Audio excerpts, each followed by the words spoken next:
ನಮಸ್ಕಾರ ಪ್ರಿಯ ವೀಕ್ಷಕರೇ, welcome to my Vidyarthivani YouTube channel. ಮೊದಲನೇದಾಗಿ ಈ ಕ್ಲಾಸ್ ಅನ್ನು ಕೇಳ್ತಿದ್ದರೆ ತಪ್ಪದೆ ಸಬ್ಸ್ಕ್ರೈಬ್ ಮಾಡಿ, ಹಾಗೆ ಸಪೋರ್ಟ್ ಕೂಡ ಮಾಡಿ. ನಾವು ಇವತ್ತು BA 4th ಸೆಮಿಸ್ಟರ್ನ ಆಪ್ಷನಲ್ ಎಕ್ಸ್ಪ್ಲೋರಿಂಗ್ ಲಿಟರೇಚರ್ ಆದಂತಹ ಆಪ್ಷನಲ್ ಇಂಗ್ಲಿಷ್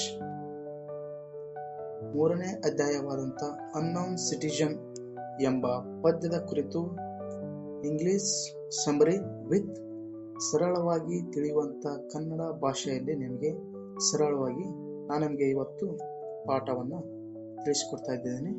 ಮೊದಲನೇದಾಗಿ unknown citizen by written WH Aden.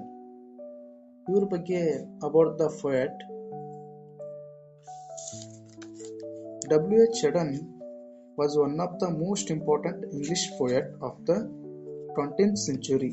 ಅಂದ್ರೆ WH ಎಡನ್ ರವರು ಒಬ್ಬ ಮುಖ್ಯವಾದಂತ ಇಂಗ್ಲಿಷ್ ಪೋಯಟ್ರಿ ಒಳಗೆ ಇವರು 20ನೇ ಶತಮಾನದ ಒಬ್ಬ ಮುಖ್ಯ ಇಂಗ್ಲಿಷ್ನ ಒಬ್ಬ ಕರ್ತೃವಾಗಿದ್ದರು. Next, he was born in England in 1907. ಇವರು 1907ರಲ್ಲಿ ಇಂಗ್ಲೆಂಡ್ನಲ್ಲಿ ಜನಿಸಿದರು. He was wrote poetry, essays and plays. ಇವರು ಯಾವ ರೀತಿ ಬರೀತಿದ್ರು ಅಂದ್ರೆ ಕೃತಿಗಳನ್ನ ಬರೀತಿದ್ರು, ಆಮೇಲೆ ಪ್ರಬಂಧಗಳನ್ನ ಬರೀತಿದ್ರು, ಅಂಡ್ ಪ್ಲೇಸ್ ಒಂದು ನಾಟಕಗಳ ಕುರಿತು ಬರೀತಿದ್ರು. Next, some of his famous poems are the unknown citizen, September 1, 1939.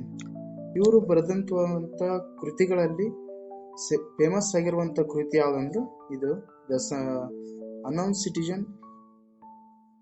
ಇದು ಯಾವಾಗಂದ್ರೆ ಸೆಪ್ಟೆಂಬರ್ 1, 1939ರಂದು ಈ ಕೃತಿಯು ಬಿಡುಗಡೆಗೊಳ್ಳುತ್ತೆ. Auden wrote about important issues. ಇವರು ಯಾವ ರೀತಿ ಮುಖ್ಯವಾದ ವಿಷಯಗಳನ್ನ ಇಟ್ಕೊಂಡು ಕೃತಿಗಳನ್ನ ಬರೆತಿದ್ರು ಅಂದ್ರೆ ವಾರ್ ಯುದ್ಧಗಳ ಕುರಿತು, ಲವ್ ಪ್ರೀತಿಯ, ಪೊಲಿಟಿಕ್ ರಾಜಕೀಯ ಕುರಿತು, ಹ್ಯೂಮನ್ ಸಫರಿಂಗ್ ಮಾನವನ ಸಂಕಟ ಕುರಿತು, ಮಾರಲಿಟಿ ನೀತಿಕತೆಗಳ ಕುರಿತು, ಪ್ರಾಬ್ಲಮ್ಸ್ ಆಫ್ ಮಾಡರ್ನ್ ಸೊಸೈಟಿ ಆಧುನಿಕ ಒಂದು ಸಮಸ್ಯೆಗಳ ಕುರಿತಾಗಿ ಇವರು ಹಲವಾರು ರೀತಿಯಲ್ಲಿ ತಮ್ಮ ಕೃತಿಗಳನ್ನು ಬರೆಯುತ್ತಿದ್ದರು. WH ಎಡನ್ ರವರ ಬಗ್ಗೆ ಸ್ವಲ್ಪ ಇಷ್ಟೇ ಬರೆದ್ರೆ ಸಾಕಾಗುತ್ತೆ.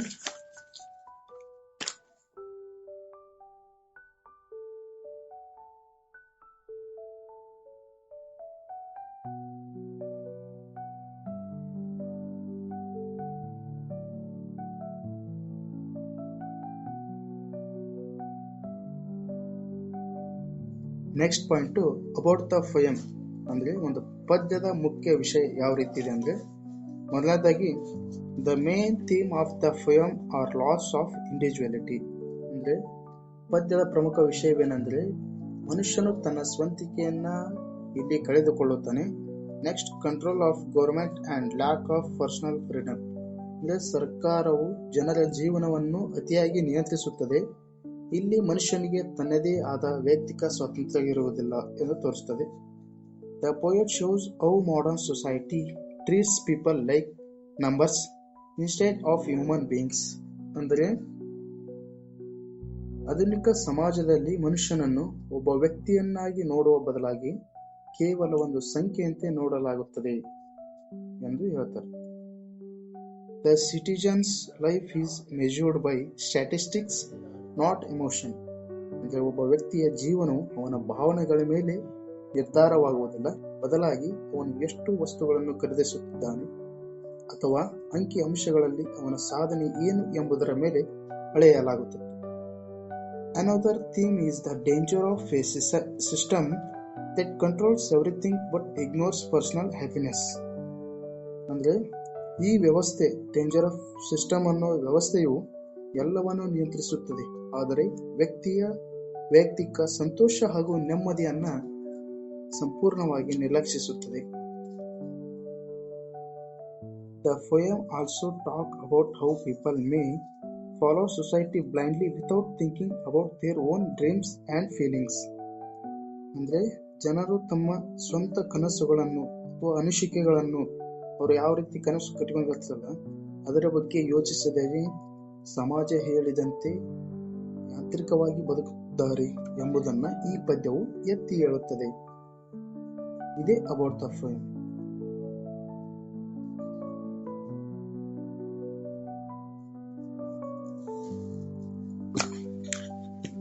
This is of the main theme of the poem. Note this lines.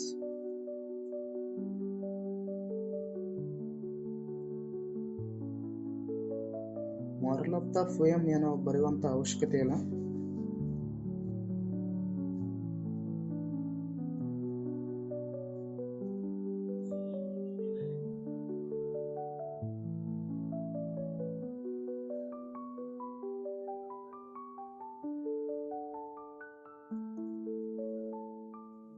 Next ಸ್ಟೆಪ್ಗೆ ಈಗ ಹೋಗೋದಂದ್ರೆ ಎಕ್ಸ್ಪ್ಲನೇಷನ್ ಆಫ್ ದ ಪೋಯಮ್.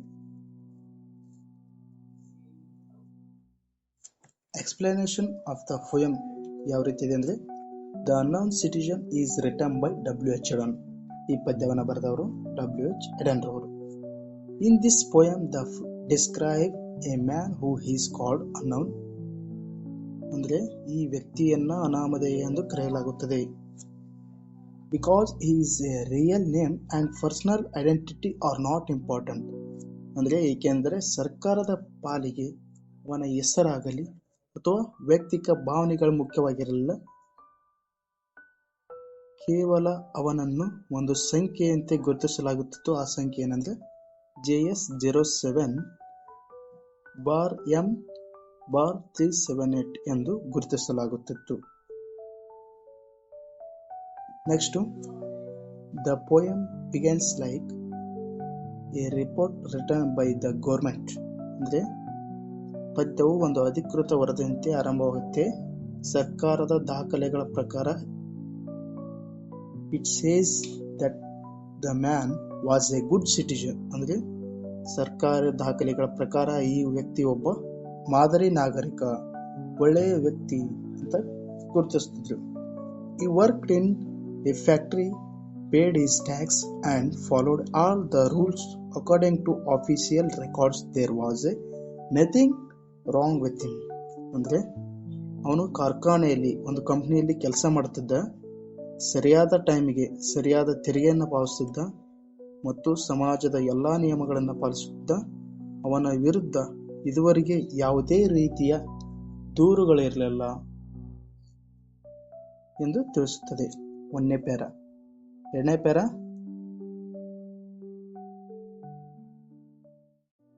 ಎರಡನೇ para, in the next part of the poem explain that many departments check.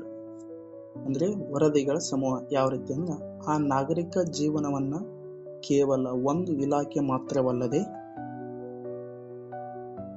Is life, the bureau of statistics, is company and even social organization said that he behaved properly. ಅಂದ್ರೆ ಒಂದು ಇಲಾಖೆ ಮಾತ್ರವಲ್ಲದೆ bureau of statistics ಅಂದ್ರೆ ಅಂಕಿ ಅಂಶಗಳ ಇಲಾಖೆ ಮತ್ತು ಅವನು ಕೆಲಸ ಮಾಡುತ್ತಿದ್ದ ಕಂಪನಿ ಹಾಗೂ ಸಾಮಾಜಿಕ ಸಂಸ್ಥೆಗಳು ಕೂಡ ಪರಿಶೀಲಿಸಿದವು. ಅವೆಲ್ಲವೂ ಕೂಡ ಅವನು ಸರಿಯಾಗಿ ರೀತಿ ನಡೆದುಕೊಳ್ಳುತ್ತಿದ್ದ ಎಂದು ವರದಿ ನೀಡಿವೆ. Next, he was not a rebel. ಅಂದ್ರೆ ಇವನು ಒಬ್ಬ ಬಂಡಾಯಗಾರನಾಗಿರಲಿಲ್ಲ. ರೆಬಲ್ ಅಂದ್ರೆ ಬಂಡಾಯಗಾರ. ಅಂದ್ರೆ ಎಂದಿಗೂ ಯಾವುದೇ ವ್ಯವಸ್ಥೆಯ ವಿರುದ್ಧ ಧ್ವನಿ ಎತ್ತಿದವನಲ್ಲ ಅಥವಾ ಯಾವುದೇ ಚಳವಳಿ ಭಾಗವಹಿಸಿದವನಲ್ಲ. ಇವನು ಒಬ್ಬ ಅನುಶೀಲನಶೀಲ ವ್ಯಕ್ತಿಯಾಗಿದ್ದ ಅಂತ ಹೇಳ್ತಾರೆ. ಈ ಲೈಕ್ಡ್ ದ ನ್ಯೂಸ್ ಪೇಪರ್. ಅಂದ್ರೆ ಇವು ಸಾಮಾನ್ಯವಾಗಿ ದಿನಾಲು ದಿನಪತ್ರಿಕೆಗಳನ್ನು ಓದುತ್ತಿದ್ದ, ವಿಮೆಯನ್ನು ಕೂಡ ಒಳಗೊಂಡಿದ್ದ. ಇದೇ ರೀತಿ ಸಾಮಾನ್ಯ ಜನರಿಗೊಂದು ಕೂಡ ಒಂದು ಸಾಮಾನ್ಯವಾದ ಸಂಬಂಧವನ್ನು ಇಟ್ಕೊಂಡಿದ್ದ ಅಂತ ಹೇಳ್ತಾರೆ. And he brought modern things like a radio and a fridge. ಅಂದ್ರೆ ಅವನು ತನ್ನ ಕಾಲದ ಆಧುನಿಕ ಸೌಲಭ್ಯಗಳಾದ ರೇಡಿಯೋ ಮತ್ತು ಫ್ರಿಡ್ಜ್ಗಳನ್ನು ಹೊಂದಿದ್ದ. The government says he had the right opinion and lived like other people. Everything about his life is measured by numbers and reports. ಅಂಕಿಅಂಶಗಳ ಮಾಪನ ಅಂತಂದ್ರೆ ಆಮೇಲೆ ಸರ್ಕಾರದ ವರದಿ ಅಭಿಪ್ರಾಯ ಯಾವ ರೀತಿ ಇರ್ತದೆ, ಸರ್ಕಾರವು ಹೇಳುವಂತೆ ಅವನಿಗೆ ಸರಿಯಾದ ಅಭಿಪ್ರಾಯಗಳಿದ್ದವು. ಅಂದರೆ ಯುದ್ಧದ ಸಮಯದಲ್ಲಿ ಅವನು ಶಾಂತಿಯನ್ನು ಬಯಸುತ್ತಿದ್ದ ಮತ್ತು ಶಾಂತಿಯ ಸಮಯದಲ್ಲಿ ಯುದ್ಧದ ಪರವಾಗಿದ್ದಂತ ಸರ್ಕಾರವು ಆಯಾ ಸಮಯದಲ್ಲಿ ಏನನ್ನು ಬಯಸುತ್ತಿತ್ತೋ ಅದನ್ನೇ ಇವನು ನಂಬುತ್ತಿದ್ದ ಎಂದು ಸರ್ಕಾರದ ಒಂದು ಅಭಿಪ್ರಾಯ ಇದು. ನೆಕ್ಸ್ಟ್ ಅಂಕಿ ಅಂಶಗಳ ಮಾಪನ ಅಂದ್ರೆ ಅವನ ಇಡೀ ಜೀವನವನ್ನ everything about his life is measured by numbers ಅಂತ ಐತಲ್ಲ, ಇದು ಇಡೀ ಜೀವನವನ್ನ ಸಂಖ್ಯೆಗಳು, ಪಟ್ಟಿಗಳು ಮತ್ತು ವರದಿಗಳ ಮೂಲಕ ಅಳೆಯಲಾಗುತ್ತಿತ್ತು. ಅವನ ಇಡೀ ಜೀವನ ಯಾವ ರೀತಿ ವ್ಯಕ್ತಿತ್ವ ಇತ್ತು ಅನ್ನೋದು ಅವನ ಸಂಖ್ಯೆ ಅಂಶಗಳ ಮೂಲಕ ತಿಳಿಯಲಾಗುತ್ತಿತ್ತು. ಇದು 2ನೇ ಪ್ಯಾರದ ಎಕ್ಸ್ಪ್ಲೇನ್. ನೆಕ್ಸ್ಟ್ 3ನೇ para, the poet then talk about his family life. ಅವನು ಒಬ್ಬ ಸರ್ಕಾರ ದಾಖಲೆಗಳ ಪ್ರಕಾರ ಆ ವ್ಯಕ್ತಿ ಒಬ್ಬ ವಿವಾಹಿತನಾಗಿದ್ದ. The report says that he was married, ಅಂದ್ರೆ ಅವನು ಒಬ್ಬ ವಿವಾಹಿತನಾಗಿದ್ದ ಮತ್ತು ಅವನಿಗೆ ಆ್ಯಂಡ್ ಹ್ಯಾಡ್ ಚಿಲ್ಡ್ರನ್, ಅವನಿಗೆ 5 ಮಕ್ಕಳಿದ್ದರು. ಅಂದಿನ ಕಾಲದ ಸಾಮಾಜಿಕ ನಿಯಮಗಳ ಪ್ರಕಾರ ಅದು ಒಂದು ಸರಿಯಾದ ಸಂಖ್ಯೆ ಎಂದು ಸರ್ಕಾರ ಭಾವಿಸುತ್ತಿತ್ತು. ಈ childrens went to school and the teacher said everything was normal. ಅಂದ್ರೆ ಶಿಕ್ಷಣ ಅಂದ್ರೆ ಅವರ ಮಕ್ಕಳು ಶಾಲೆಗೆ ಹೋಗುತ್ತಿದ್ದರು. ಶಾಲೆಯಲ್ಲಿ ಕೂಡ ಶಿಕ್ಷಕರ ವರದಿ ಪ್ರಕಾರ ಅವರ ಮಕ್ಕಳ ನಡವಳಿಕೆಯಲ್ಲೂ ಅಥವಾ ಬೆಳವಣಿಗೆಯಲ್ಲಿ ಯಾವುದೇ ರೀತಿಯಾದಂಥ ಅಸಹಜ ವರ್ತನೆ ಕಂಡು ಬರಲಿಲ್ಲ, ಎಲ್ಲವೂ ಕೂಡ ಸಾಮಾನ್ಯವಾಗಿದ್ದವು ಎಂದು ತಿಳಿಸಿಕೊಡ್ತದೆ. The government believes that if something had been wrong, ಒಂದು ವೇಳೆ ಸರ್ಕಾರದ ನಂಬಿಕೆ, they would have no about it. This shows how much control the system has over a personal life. ಅಂದ್ರೆ ಸರ್ಕಾರದ ನಂಬಿಕೆ ಆ ವ್ಯಕ್ತಿಗೆ ಹೆಂಗಿತ್ತಂದ್ರೆ, ಒಂದು ವೇಳೆ ಆ ವ್ಯಕ್ತಿಯ ಜೀವನದಲ್ಲಿ ಏನಾದರೂ ತೊಂದರೆ ಇದ್ದರೆ ಅಥವಾ ಅವನು ಅತೃಪ್ತನಾಗಿದ್ದರೆ ತಮ್ಮ ಇಲಾಖೆಗಳಿಗೆ ಆ ವಿಷಯ ತಿಳಿದು ಬರುತ್ತಿತ್ತು ಎಂಬುದನ್ನು ಸರ್ಕಾರದ ಅಚಲ ವಿಶ್ವಾಸ. ಅಂದರೆ ವ್ಯಕ್ತಿಯ ಪ್ರತಿಯೊಂದು ನಡೆಯೂ ಸರ್ಕಾರದ ಕಣ್ಗಾವಲಿನಲ್ಲಿತ್ತು. ಇದು 3ನೇ ಒಂದು ಪ್ಯಾರದ ಕನ್ನಡದ explain. In the 4th stanza, in the final lines, the above poet asks 2 important questions. ಕವಿಯು ಕೊನೆಯಲ್ಲಿ ಪ್ರಮುಖವಾಗಿ 2 ಮುಖ್ಯ ಪ್ರಶ್ನೆಗಳನ್ನು ಕೇಳುತ್ತಾರೆ. Was the man free, was I happy, ಅಂದ್ರೆ ಅವನು ಮುಕ್ತನಾಗಿದ್ದಾನೆ ಅಥವಾ ಅವನು ಸುಖಿಯಾಗಿದ್ದಾನೆ ಅಂತ ಕೇಳುತ್ತೆ. ಇದಕ್ಕೆ ಸರ್ಕಾರ ಯಾವ ರೀತಿ, the government says that if he was not free are happy the would have received A complaint. ಅಂದ್ರೆ ಸರ್ಕಾರದ ಒಂದು ಪ್ರತಿಕ್ರಿಯೆ ಏನಿತ್ತಪ್ಪ ಅಂದ್ರೆ, ಒಂದು ವೇಳೆ ಅವನು ಅತೃಪ್ತನಾಗಿದ್ದರೆ ಅಥವಾ ಅವನಿಗೆ ಸ್ವತಂತ್ರವಿಲ್ಲದಿದ್ದರೆ ಆ ಬಗ್ಗೆ ನಮಗೆ ಯಾವುದಾದರೂ ಒಂದು ದೂರು ಖಂಡಿತ ಬರುತ್ತಿತ್ತು. ಆದರೆ ಅಂತಹ ಯಾವುದೇ ದೂರು ದಾಖಲಾಗಲಿಲ್ಲ. ಆದ್ದರಿಂದ ಅವನನ್ನು ಸುಖಿಯಾಗಿದ್ದ ಎಂದೇ ಸರ್ಕಾರ ಭಾವಿಸುತ್ತಿತ್ತು. ಅಂದ್ರೆ but this is answer is ironic. It shows that the system does not really care about feelings. ಅಂದ್ರೆ ಸರ್ಕಾರಕ್ಕೆ ಮಾನವನ ಒಂದು ಭಾವನೆಗಳಾಗಲಿ, ಅವನ ನೋವಾಗಲಿ, ದುಃಖವಾಗಲಿ ಸರ್ಕಾರಕ್ಕೆ ಅದು ಸೀಮಿತವಲ್ಲ. ಯಾವುದಂದ್ರೆ ಸರ್ಕಾರ ನಿಯಮಗಳನ್ನು ಯಾವ ರೀತಿ ಪಾಲನೆ ಮಾಡ್ತಾನ ಅನ್ನೋದಷ್ಟೇ ಸರ್ಕಾರ ಗಮನಿಸುತ್ತಿತ್ತು. Through this poem Auden criticise modern society. W.H. Adan ರವರು ಟೀಕೆ ಮಾಡ್ತಾರೆ ಆಧುನಿಕ ಸಮಾಜ ಕುರಿತು. ಯಾವ ರೀತಿ ಅಂದ್ರೆ, for treating people like machines and numbers. ಅಂದ್ರೆ W.H. Adan ರವರು ಯಾವ ರೀತಿ ಟೀಕೆ ಮಾಡ್ತಾರೆ ಅಂದ್ರೆ, ಜಗತ್ತಿನಲ್ಲಿ ಮನುಷ್ಯನನ್ನು ಕೇವಲ ಒಂದು ಯಂತ್ರ ಅಥವಾ ಅಂಕಿ ಅಂಶ ಎಂದು ನೋಡಲಾಗುತ್ತಿದೆ. And forgetting about true human emotion and individuality. ಅಂದ್ರೆ ವ್ಯವಸ್ಥೆಯು ಕೇವಲ ನಿಯಮ ಪಾಲನೆಯನ್ನು ಮಾತ್ರ ಗಮನಿಸುತ್ತದೆ, ಆದರೆ ಒಬ್ಬ ವ್ಯಕ್ತಿಯ ವಿಶಿಷ್ಟ ವ್ಯಕ್ತಿತ್ವ ಆಗಲಿ ನೈಜ ಮಾನವೀಯ ಗುಣಗಳನ್ನು ಸಂಪೂರ್ಣವಾಗಿ ಮರೆತು ಬಿಡುತ್ತದೆ ಎಂದು ಇಲ್ಲಿ ಆಧುನಿಕ ಒಂದು ಸಮಾಜದ ಬಗ್ಗೆ W.H. ಚರಣ್ ರವರು ಟೀಕೆ ಮಾಡಿದ್ದಾರೆ. Next explain of the poem. Conclusion ಯಾವ ರೀತಿ ಕಾಂಕ್ಲೂಷನ್ ಇದೆ ಅಂದ್ರೆ, the unknown citizen shows that a man may appear perfect